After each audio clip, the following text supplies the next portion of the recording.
Tell me what your life was like before you died.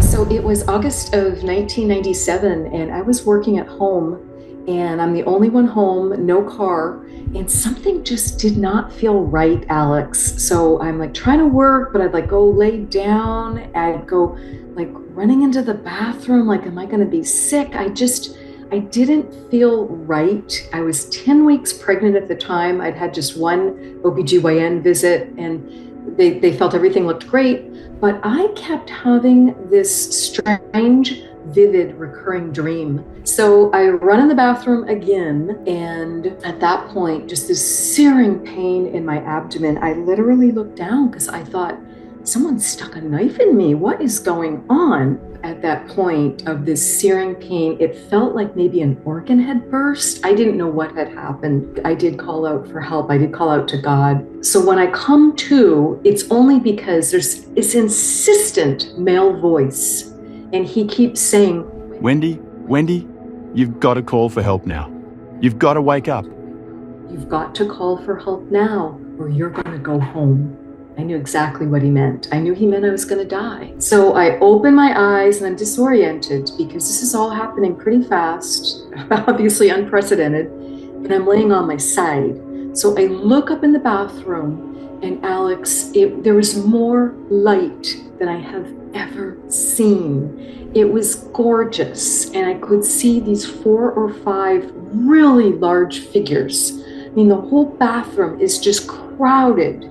And I'm looking, going, what's going on? My bathroom is filled with angels. And they're floating a couple feet or a couple inches off the ground.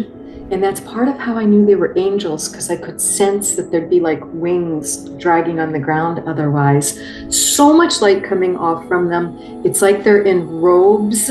I can't really see features, but I know one's male by that voice. And my reply to him was, I understand, but I can't walk. And I can't get to the phone. You know, it's 1997. We don't have the cell phones, glued to our hand or glued in our back pocket. And he says something very important. He says, you just have to be willing to try. So I managed to get up on my hands and knees, and that took out everything I had. And by the time I did that, it was like being gently flown to the bedroom right next to the bathroom, and I'm trying to get the landline off the nightstand.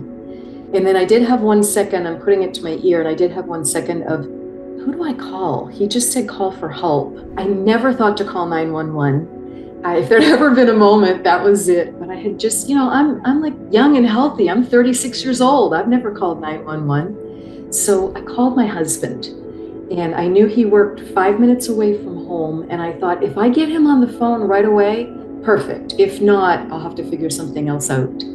So miracles continue, because I do get him right away. I've never reached him at work before. And I give him a lot of credit, because all I said was, I need you to drive me to the hospital now. Can you drive me to the hospital immediately? And all he said was, on my way. And I heard him slam the phone down. So I called the OB office at that point, tell them what's happening. And I told them that I'm answering their questions. I'm like, no, I'm not bleeding, but my abdomen is distending like crazy. It's just getting bigger and bigger. I don't understand what's going on. And they said, that's great. Get here as fast as you can. That's perfect. Your husband's going to get you here faster than 911 at this point. Don't walk when you get here. Don't park the car. Just pull right up to the entrance. We're going to meet you with a wheelchair. Fortunately for me, the OBGYN office is located at the hospital.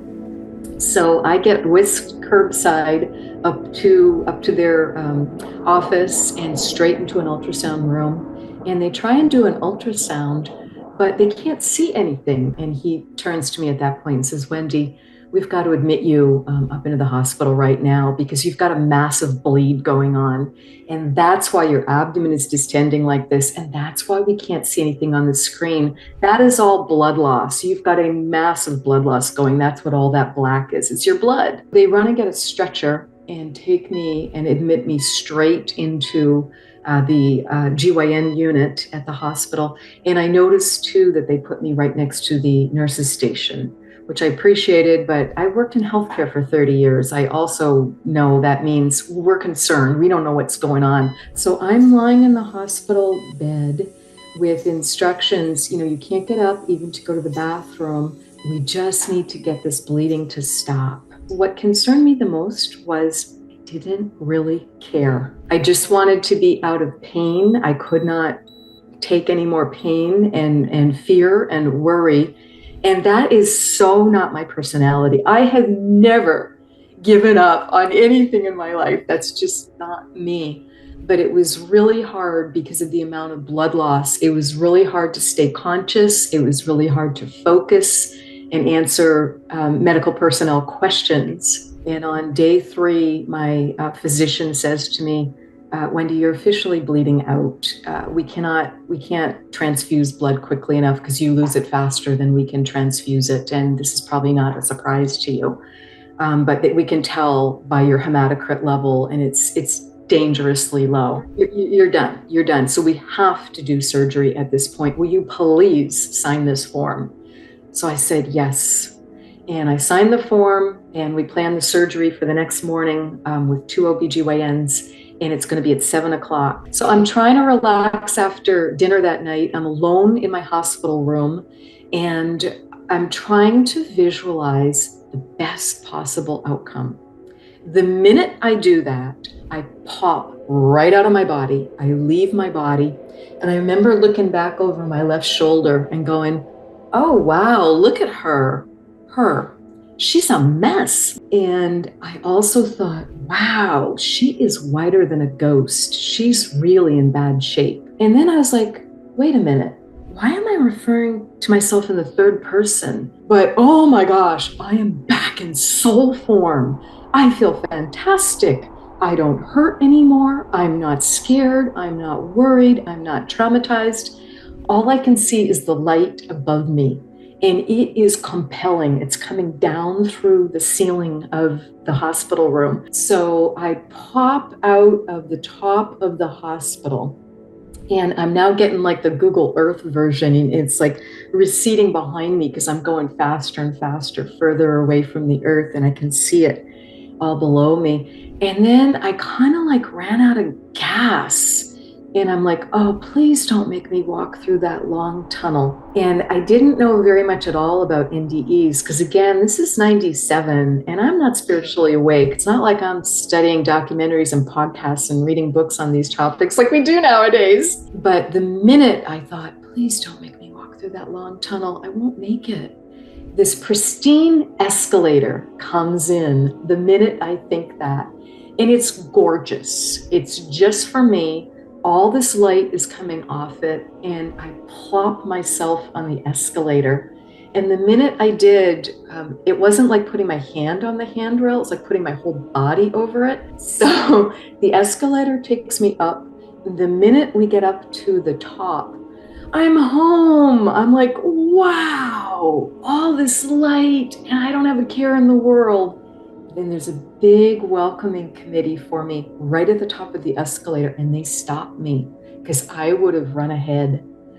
And the same angels were there, and the moment he spoke, I'm like, well, that's Archangel Michael. He spoke to me in my bathroom. I know that voice. I know that energy. And so there were the 5 angels, and there were about another 15 beings of light, and everyone's like hugging me, and they're like, you made it.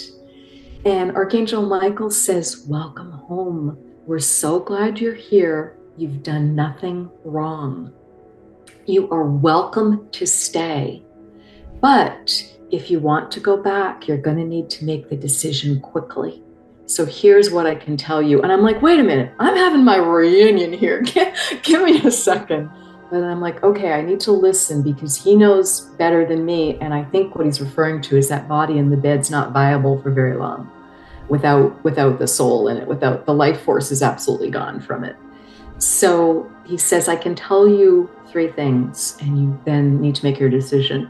Number 1, if you choose to go back, you will have a successful surgery tomorrow. You will fully regain your health. So I'm like, that is huge. Number 2, your baby will be born healthy.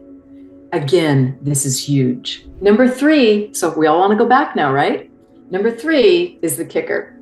And what he tells me is, if you choose to go back, your life will be very difficult, likely for many years, because you're not on your life path. I'm horrified. I'm chagrined. I'm embarrassed. I'm like, oh my gosh, I want to do the right thing. What am I not doing? What should I be doing? Please tell me, what's my life path?